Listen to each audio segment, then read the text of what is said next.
To the channel everyone. मैं हूं CA कविता और आज हम डिस्कस करेंगे कि अगर आपने बहुत ज्यादा कैश डिपॉजिट कर दिया है बैंक में और आपको लग रहा है कि इनकम टैक्स का नोटिस आपके पास आ जाएगा, एसएफटी में सारी ट्रांजैक्शंस आपकी एआईएस के अंदर रिफ्लेक्ट हो रही हैं और आपको प्रूफ जमा करने की वो कैश आपका कहां से आया उसको आपने वैलिड प्रूफ करना है, क्योंकि वो आपका वैलिड कैश है। तो कौन कौन से सोर्स आपको दिखाने हैं, कौन कौन से सोर्स आप मतलब कौन कौन से डॉक्यूमेंट्स जो है वो आपको अरेंज करके रखने, ताकि कल को आईटीआर डिपार्टमेंट आपके पास नोटिस ना भेजे।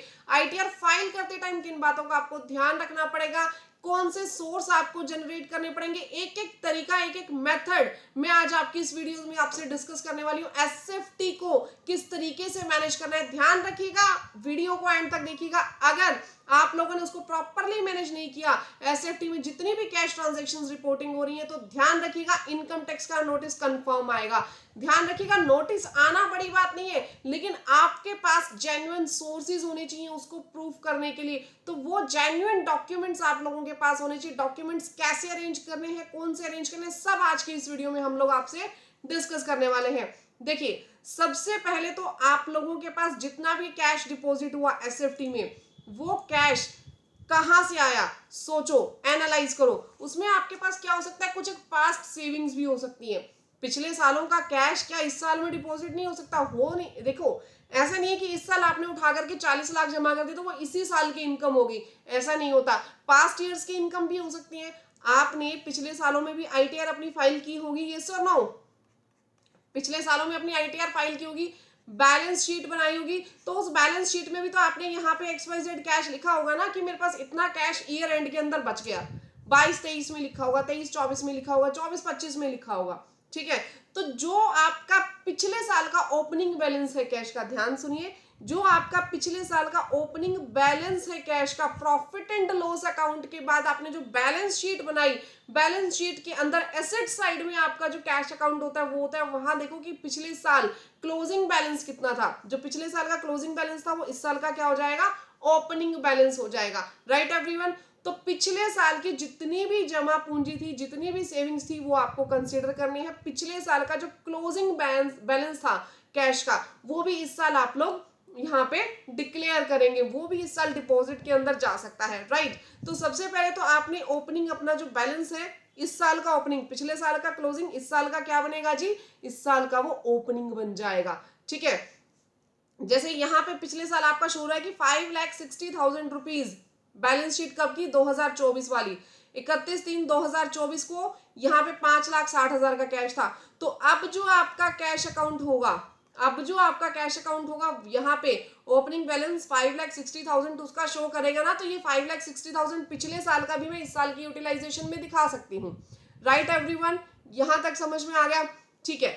Now the most important thing, हम लोग एसएफटी में क्या देख लेते हैं, कि एसएफटी जो ट्रांजेक्शन्स है उसमें बैंक के अंदर कैश कितना डिपॉजिट हुआ, बैंक के अंदर कितना कैश हमने डिपॉजिट कर दिया, हम लोग ये देख लेते हैं। ठीक है। अब एक बात बताओ, आपने बैंक के अंदर कैश डिपॉजिट किया हुआ तो एनालाइज कर लिया, बट कहीं ना कहीं आपने बैंक से विड्रॉ भी तो किया होगा।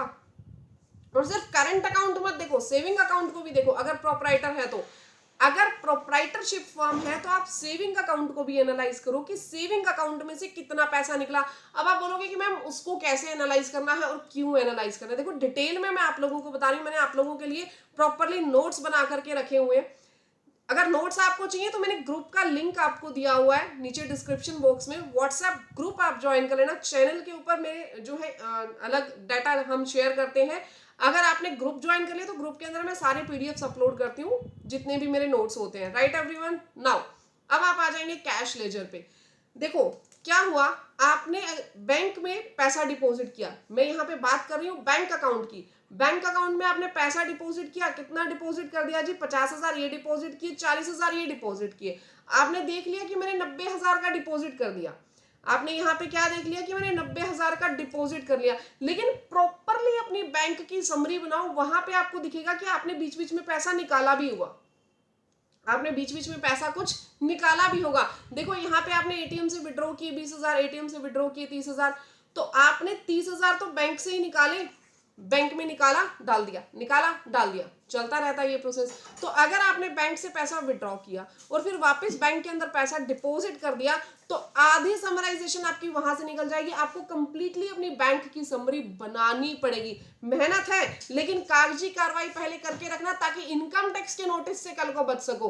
अगर आज आप कंप्लीटली डाटा अपना नहीं बना करके रखोगे, तो कल को इश्यूज भी आप ही के साथ होने वाले हैं, ध्यान रखिएगा। अब यहाँ पे जब ये समरी आप लोगों ने बना ली, तो आप लोग ध्यान से देखो, आपको डिटेल कितने की देनी रह गई, सिर्फ और सिर्फ 6,000 की। यहाँ पे 9,000 डिपॉजिट हुए थे, 3,000 बैंक से विड्रॉ भी हुए, तो बीच का बैलेंस कितना बच गया, 6,000। यानी हमें 6,000 रुपए की डिटेल और चाहिए। अब इस बेस पे आपने कैश बुक और बना लेना, ठीक है। ये कैश बुक में वैसे मैंने सेल वगैरह भी दिखा रखी है। अब देखो 50,000 का फॉर एग्जांपल आपका ओपनिंग बैलेंस था, 50,000 का ओपनिंग बैलेंस था। अब यहाँ पे आपने कंप्लीट सभी ट्रांजेक्शन्स ले लिए कि कैश कितना आया, मतलब सेल आपने जो की उससे भी कैश आया होगा, पेड कर दी सप्लायर को, वो भी आपने दिखाना है। जितना भी कैश आया गया वो आपको दिखाना। और फिर देखो यहाँ पे कहाँ पे कैश नेगेटिव आ रहा है। फिलहाल जो मैंने यहाँ पे कैश बुक बनाई है ना, वहां कहीं भी कैश नेगेटिव नहीं है। अगर आपका कैश कहीं पे नेगेटिव आ रहा है, तो समझ जाना कुछ ना कुछ लैक है। फिर वहां पे ढूंढो कि ऐसी कौन सी ट्रांजेक्शन थी जो बीच में आपकी हुई और आपके पास कैश रिसीव हुआ।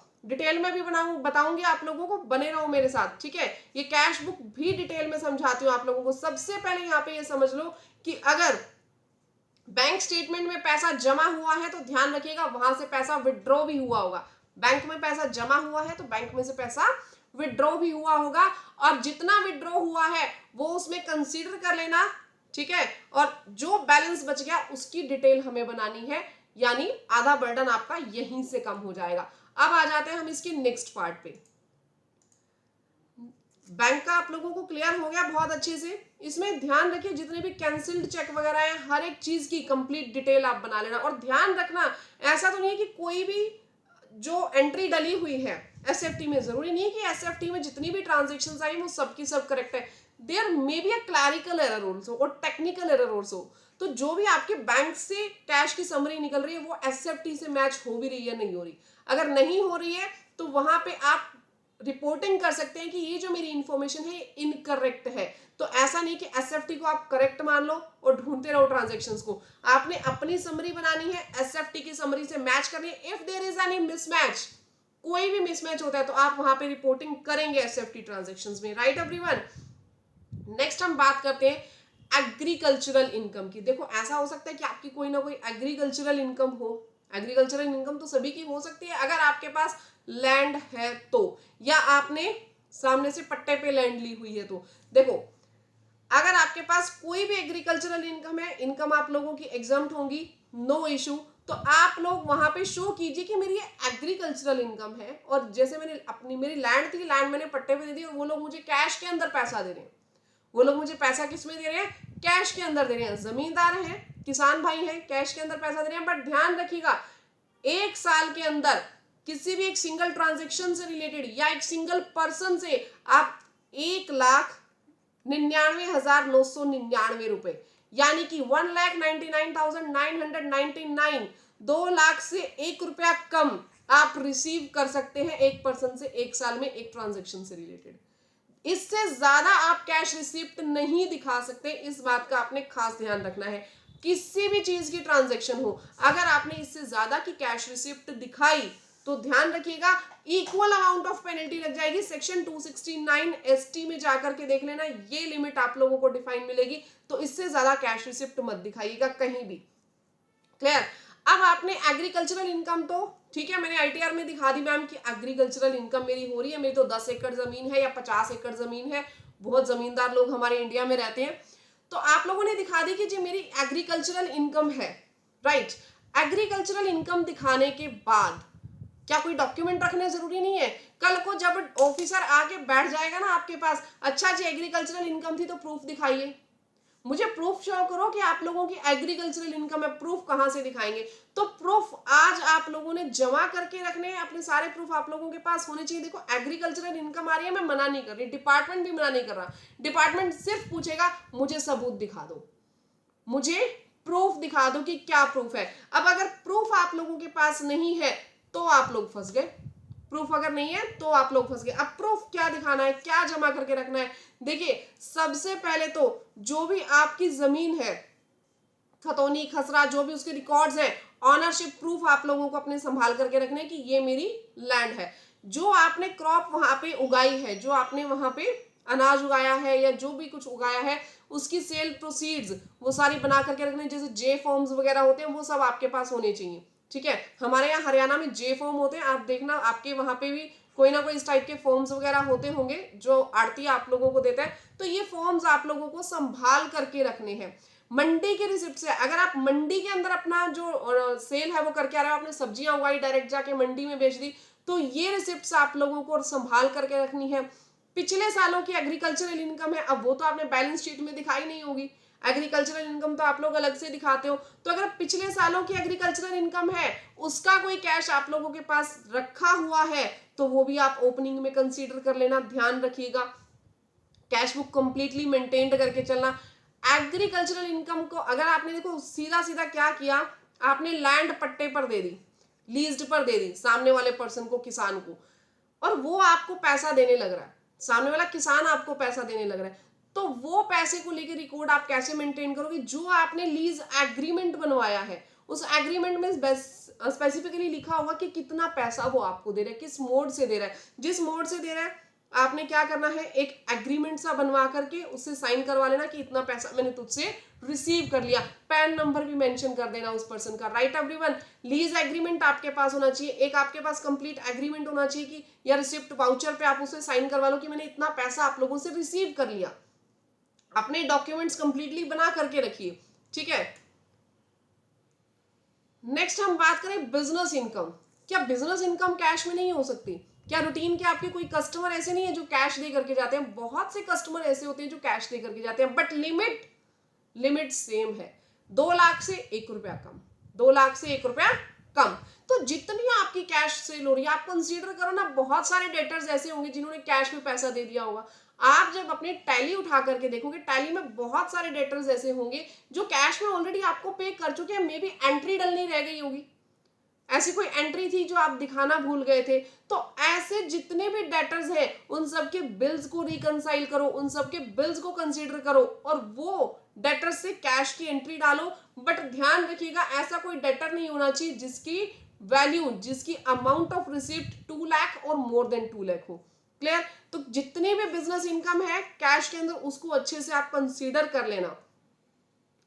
नेक्स्ट अगर हम बात करें गिफ्ट रिसीव्ड इन कैश, ऐसा भी हो सकता है कि आपको गिफ्ट रिसीव हुआ हो। गिफ्ट आपके जितने भी रिलेटिव्स हैं उनसे आप गिफ्ट रिसीव कर सकते हैं, नो डाउट। मैम हम मान लेते हैं कि कैश के अंदर गिफ्ट लेना अलाउड है, हमने कैश में गिफ्ट रिसीव कर लिया, लेकिन किस किस से लेना अलाउड है, कौन हमें कैश के अंदर गिफ्ट दे सकता है, क्या उसकी भी कोई लिमिट है, किस लिमिट तक हम लोग कैश रिसीव कर सकते हैं? देखिए, सबसे पहली बात, अगर आप रिलेटिव से, यानी जिसके साथ आपका ब्लड रिलेशन है, उससे अगर आप गिफ्ट ले रहे हैं तो आप गिफ्ट ले सकते हैं, वो अदर सोर्सेज के अंदर टैक्सेबल नहीं होगा। बट फ्रेंड से अगर गिफ्ट लेते हैं तो ध्यान रखिएगा 50,000 की लिमिट है, एग्रीगेट के अंदर लिमिट है। ऐसा नहीं है राम से 50,000 ले लिए, सोहन से ले लिए, मोहन से ले लिए, सबसे 50,000 ले लिए, वो चीज अलाउड नहीं है। Aggregately Ram plus Sohan plus Mohan plus जो भी XYZ पर्सन है, इन सब से मिला करके आप 50,000 तक ही कैश ले सकते हैं, इससे ज्यादा कैश आप रिसीव नहीं कर सकते, अदरवाइज वो अदर सोर्सेज के अंदर टैक्सेबल हो जाएगा। फर्स्ट वन चीज आप ये याद रखेंगे।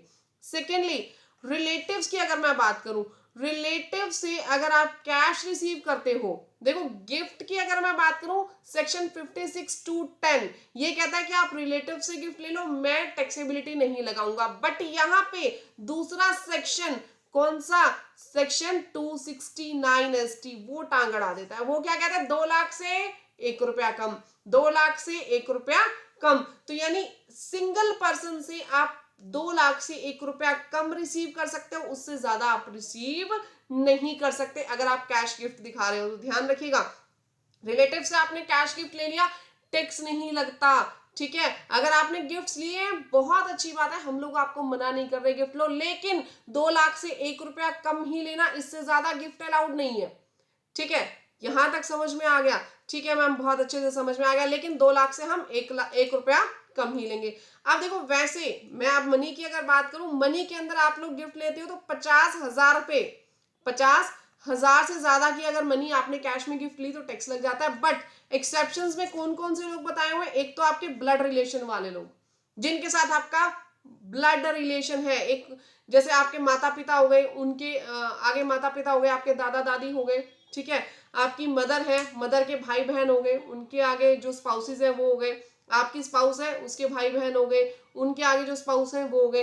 तो जो आपके रिलेटिव की इंफॉर्मेशन में, रिलेटिव की डेफिनेशन में आता है, ठीक है, वो पर्सन जो आपकी रिलेटिव की डेफिनेशन में आता है as per income tax act, उस पर्सन से अगर आपने गिफ्ट ले लिया तो 2 लाख से 1 रुपया कम गिफ्ट अलाउड है कंप्लीट फाइनेंशियल ईयर के अंदर। Right everyone. नेक्स्ट, अगर मैरिज की मैं बात करूं, मैरिज के ओकेजन पे आप लोगों को गिफ्ट मिले हैं कैश में, तो वो आप बैंक में डिपॉजिट करवा सकते हैं, आपसे कोई सवाल नहीं पूछेगा।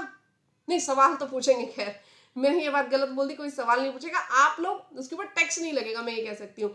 अगर मैरिज हुई इंडिविजुअल की और मैरिज के ऊपर उसको, हर कोई आता है सगन का लिफाफा दे करके जाता है, शगुन जो होता है वो उसके ऊपर कोई टैक्स नहीं लगता, वो आप लोगों को ब्लेसिंग्स दे करके जा रहे हैं आपकी शादी में। तो अगर आपकी शादी में आप लोगों को कैश रिसीव हुआ, जितना भी कैश रिसीव हुआ, गवर्नमेंट कह रही है बधाई हो आपकी शादी हुई है, मैं आप लोगों से टैक्स नहीं लूंगी, बट मुझे प्रूफ तो दिखाओ कि शादी में कैश रिसीव हुआ था। ध्यान रखिएगा, शादी में कैश रिसीव हुए ना, तो मैं उसके लिए भी आप लोगों को बता रही हूँ, एक गिफ्ट रजिस्टर बना करके रख लेना। अब मैम गिफ्ट रजिस्टर कैसे बना रहे? अरे कुछ भी नहीं बनाना, इस तरीके का एक रजिस्टर बना लेना। वैसे भी अगर आप देखें ना, घरों में इस तरीके के रजिस्टर बनाए होते हैं, क्योंकि कल को कैश वापस भी करना होता है। तो नेम ऑफ द गेस्ट, क्या रिलेशन है आपका, कितना पैसा आया, मोड क्या है, कितनी डेट को आया, एक इस तरीके की एक्सेल फॉर्मेट बना करके रख लो ना कि किसने कितना पैसा आप लोगों को दिया है, कल को रेफरेंस देने के काम आएगा। बहुत ज्यादा किसी ने दिया है तो उससे एक छोटा सा एफिडेविट करवा लोगे, वो और भी बड़ा स्ट्रॉन्ग पॉइंट हो जाएगा। ठीक है, गिफ्ट डोनेशन जितने भी लोगों के आए, आपने यहाँ पे उसको, जो भी एक गिफ्ट की डिक्लेरेशन है, जिसने 50,000 से ज्यादा का गिफ्ट मिला है, उससे डिक्लेरेशन लेकर के रख लोगे, बहुत अच्छी बात हो जाएगी। वेडिंग कार्ड आप जो है अपना संभाल करके रख लो, एक सपोर्टिंग एविडेंस हो जाएगा कि देखिए हमारी इस दिन की शादी थी। फोटोग्राफ्स, वीडियोस आप लोग वहां पे दिखा सकते हो। कैश डिपॉजिट की रिकंसिलेशन बना सकते हो कि इतना पैसा आया था और इतना हमने वहां पे डिपॉजिट कर दिया। और सेल्फ एफिडेविट बना देंगे तो बहुत अच्छी बात है। सेल्फ एफिडेविट में लिख देना कि किसी से भी हमने यहाँ पे 2 लाख से ज्यादा नहीं लिया, सॉरी 2 लाख से 1 रुपया कम लिया, 2 लाख या उससे ज्यादा हमने रिसीव नहीं किया। 2 लाख की लिमिट आपका पीछा नहीं छोड़ेगी, ध्यान रखिएगा। बाकी आपके कितने भी रिलेटिव्स आपको पैसा देके जाए, अदर सोर्सेज में कोई भी दिक्कत नहीं है। सेक्शन 56(2)(10) ये आपको छूट दे रहा है कि अगर आपका ब्लड रिलेशन दे रहा है कितना मर्जी पैसा ले लो, अगर मैरिज में ले रहे हो कितना मर्जी पैसा ले लो, इनहेरिटेंस में मिल रहा है, आपके दादा परदादा का कैश पड़ा हुआ था, उनकी जायदाद थी, वो आप लोगों को दे गए, जाते जाते आप लोगों को गिफ्ट कर गए। सेक्शन 56(2)(10) क्या कह रहा है, मुझे कोई दिक्कत नहीं है, इनहेरिटेंस में आपको मिला है, आपके दादाजी के पास कैश रखा हुआ था वो आपको दे दिया, बट प्रूफ करना आपकी जिम्मेदारी है। दादाजी ने अपनी आईटीआर में दिखाया हो कि इतना कैश मेरे पास है, इतना रोकड़ मेरे पास है, जो मैं अपने पोता या पोती को दे करके जा रहा हूं। क्लियर है एवरीवन? तो यहां तक हमने देख लिया कि कैश गिफ्ट कैसे आपको दिखाना है, कौन कौन से डॉक्यूमेंट्स आपको मैनेज करके रखने हैं। ध्यान रखिए, जब बात होती है ना नोटिस की, जब आके बैठ जाएंगे ना आपके पास डिपार्टमेंट वाले, तो वो लोग ये नहीं देखेंगे कि आपने जेन्युइनली कैश आपके पास था नहीं था, वो कहेंगे जी मुझे प्रूफ दिखा दो, मैं मानता हूं आपका कैश जेन्युइन है, लेकिन मुझे कागज दिखाओ। कागज जमा आज ही करके रखे होंगे, कल को जमा करना बहुत मुश्किल हो जाता है पुराने कागजों को। ठीक है, तो आज के डॉक्यूमेंट्स आज ही आप लोग मैनेज करके रखना, अगर आपकी कैश ट्रांजेक्शंस बहुत ज्यादा रिफ्लेक्ट हो रही हैं तो। Next, loan. लोन का पॉइंट देखिए, ध्यान रखिएगा, कैश में अगर आप अपना लोन वापस ले रहे हैं या किसी से भी रिसीव कर रहे हैं तो 20,000 की लिमिट होती है, इससे ज्यादा का लोन आप रिसीव नहीं कर सकते हैं, ना ही उसकी रीपेमेंट कर सकते हैं। 20,000 से 1 रुपया कम, यहाँ पे थोड़ा सा मिस प्रिंटिंग हो रही है, 20,000 से 1 रुपया कम अलाउड है, 19,999 rupees only. Right, personal assets अगर आप लोगों ने सेल की, फॉर एग्जांपल ज्वेलरी, व्हीकल या इलेक्ट्रॉनिक आइटम्स, कुछ भी आपने अपनी पर्सनल आइटम बेच दी, कैश के अंदर बेच दी, कैश आया आप लोगों ने उठा करके जमा करवा दिया बैंक के अंदर, अगर आप लोगों ने अपनी पर्सनल एसेट्स बेची हैं, तो सबसे पहले तो ये ध्यान रखना, जितनी भी पर्सनल एसेट्स आप लोग सेल कर रहे हो, जिसको भी सेल कर रहे हो, आप लोगों के पास एक सेल एग्रीमेंट होना चाहिए। जो भी बायर है उसके साथ एक सेल एग्रीमेंट बनाओ एज अ प्रूफ ठीक है, जो उसके अंदर लिखा होना चाहिए कि पेमेंट मोड क्या है, कि आपने बैंक में लिया है या कैश में लिया। कैश में लिया तो उसमें प्रॉपरली लिखा हो कि इतना पैसा था, मैंने कैश में ले लिया। ओनरशिप प्रूफ आपके पास होना चाहिए, यानी अगर मैंने बेचा है किसी भी चीज को, मेरे पास व्हीकल था, व्हीकल मैंने सेल कर दिया, तो सबसे पहले तो उस व्हीकल का जो ऑनरशिप प्रूफ है वो मेरे नाम पे होना चाहिए। देन मैं उसको, जो व्हीकल मैंने सेल किया है उसका सेल एग्रीमेंट बनाऊंगी। तो आपने व्हीकल की ओनरशिप की एक फोटोकॉपी अपने पास रखनी है, जो रेंट, जो आपने सेल एग्रीमेंट बनाया है, एग्रीमेंट की कॉपी भी अपने पास रखनी है, ध्यान रखिएगा। ठीक है, बायर का पेन भी लेकर के रख लेना, बहुत स्ट्रॉन्ग पॉइंट आ जाएगा। बायर का एक पेन और लेकर के रख लीजिएगा, सेल एग्रीमेंट के साथ अटैच कर देना, या सेल एग्रीमेंट में ही उसका पेन मेंशन कर देना। ठीक है, तो ये आपके पास एक बहुत स्ट्रॉन्गेस्ट पॉइंट आ जाएंगे। नेक्स्ट, अगर ज्वेलरी की मैं बात करूं, ज्वेलरी अगर किसी भी शॉपकीपर को देकर के आ रहे हो तो उससे कच्चा मतलब बिल बनवा लेना उससे। ठीक है, बिल बनवा के आप उससे साइन करवा लीजिएगा कि मैंने इतनी की ज्वेलरी आप लोगों को सेल की है। वो आप लोगों के लिए एक बहुत पक्का सबूत हो जाएगा कल के लिए। इनहेरिटेंस का मैं ऑलरेडी आप लोगों को बता चुकी हूँ पीछे कैश वाले कॉलम के अंदर, गिफ्ट वाले कॉलम में, कि अगर इनहेरिटेंस में आपको कोई भी प्रॉपर्टी मिल रही है तो कैश अगर आपको मिल रहा है तो वो आप लोगों के लिए क्या हो जाएगा, टैक्स फ्री हो जाएगा, उसके ऊपर कोई भी टैक्स नहीं लगता। अब मैम उसके लिए हम क्या बना करके रखें, अगर देखो जीते जी वो आपको दे करके जा रहे हैं तो एक लीगल हायर सर्टिफिकेट बनवा लो कि मेरे जाने के बाद मेरा ये कैश सारा इसी का है, डेथ सर्टिफिकेट साथ में अटैच कर देना, जो भी वो पर्सन है डिसीज्ड पर्सन उसका पैन साथ में अटैच करके रखना। पैन बेसिस पे मैम क्या होगा, देखो जो उसकी आईटीआर थी, आईटीआर भी तो उसकी इनकम रिफ्लेक्ट कर रही होगी ना कि इस पर्सन के पास इतनी इनकम थी तो इतना कैश इसके पास था। वो कैश अब आपके पास आ रहा है तो आपको प्रूफ करने में दिक्कत नहीं आएगी, बट लीगल हायर सर्टिफिकेट आप लोगों के पास होना चाहिए। ठीक है, लीगल हायर सर्टिफिकेट नहीं है तो कल को जो विल की कॉपी है या फैमिली सेटलमेंट की कॉपी है वो आप लोग वहां पे दिखा सकते हैं। अब मैं बात करूंगी, यहां तक आप लोगों को क्लियर हो गया होगा, फिर भी कोई डाउट्स है कमेंट सेक्शन में पूछो, मैं आप लोगों को जरूर रिप्लाई करूंगी। नेक्स्ट मैं आपको कह रही थी कि बैंक स्टेटमेंट, जब आपके पास ये सब चीजें बन गई, सॉरी बैंक नहीं, कैश बुक, कैश बुक आपको बना करके रखनी। जब आपने सब चीजों को रिकंसाइल कर लिया, जब आपने देख लिया कि मेरे पास इतने गिफ्ट्स आए थे, इतना शादी से गिफ्ट आया था, इतना मैंने लोन लिया था, इतना मैंने इनहेरिटेंस से लिया था, इतना मेरा बैंक से मैंने कैश निकाला भी था, सब कुछ आपने एनालाइज कर लिया, उसके बाद अपनी कैश बुक को बनाओ, कैश बुक को प्रॉपर एनालाइज करो। फिर वहां पे जब आप देखोगे ना तो कोई भी एंट्री आपकी नेगेटिव नहीं मिलेगी, सबके सब प्रूफ आपको जमा करके रख लेने हैं। जितनी भी आपने कैश सेल की वो भी कंसीडर कर लेनी है। ध्यान रखिएगा, कागजी प्रूफ आप लोगों के पास हर एक होना चाहिए और आज की डेट में ही आप लोगों को जमा करके रखना है। गाइस, अगर वीडियो और इन्फॉर्मेशन अच्छी लगी हो तो वीडियो को लाइक, चैनल को सब्सक्राइब करना मत भूलिएगा। नेक्स्ट आपके लिए इससे भी ज्यादा इंपॉर्टेंट इन्फॉर्मेशन लेकर के आऊंगी। मिलते हैं नेक्स्ट वीडियो में, तब तक के लिए thank you, bye bye, take care everyone. Comment section में जरूर बताना कि वीडियो आप लोगों को कैसी लगी और ऐसे कौन से ज्यादा डाउट्स है जिसके ऊपर आप लोग मुझसे वीडियो चाहते हैं। Thank you, bye bye, take care.